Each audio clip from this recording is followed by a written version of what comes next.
'Twas the Night Before Christmas by Clement C. Moore. Illustrated by Catherine Barnes. 'Twas the night before Christmas, when all through the house not a creature was stirring, not even a mouse. The stockings were hung by the chimney with care, in hopes that St. Nicholas soon would be there. The children were nestled all snug in their beds, while visions of sugar plums danced in their heads. And Mamma in her kerchief and I in my cap had just settled down for a long winter's nap. When out on the lawn there arose such a clatter, I sprang from my bed to see what was the matter. Away to the window I flew like a flash, tore open the shutters and threw up the sash.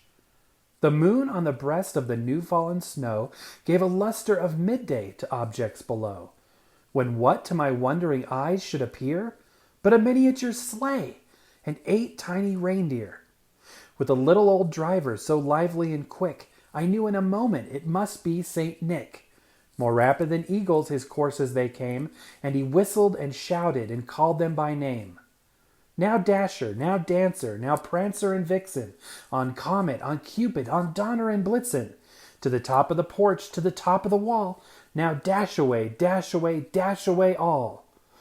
As dry leaves that before wild hurricane fly, when they meet with an obstacle, mount to the sky, so up to the housetop the courses they flew, with a sleigh full of toys, and St. Nicholas too.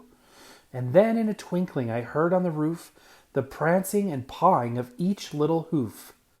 As I drew in my head and was turning around, down the chimney St. Nicholas came with a bound. He was dressed all in fur from his head to his foot, and his clothes were all tarnished with ashes and soot. A bundle of toys he had flung on his back, and he looked like a peddler just opening his pack. His eyes, how they twinkled, his dimples, how merry! His cheeks were like roses, his nose like a cherry. His droll little mouth was drawn up like a bow, and the beard on his chin was as white as the snow.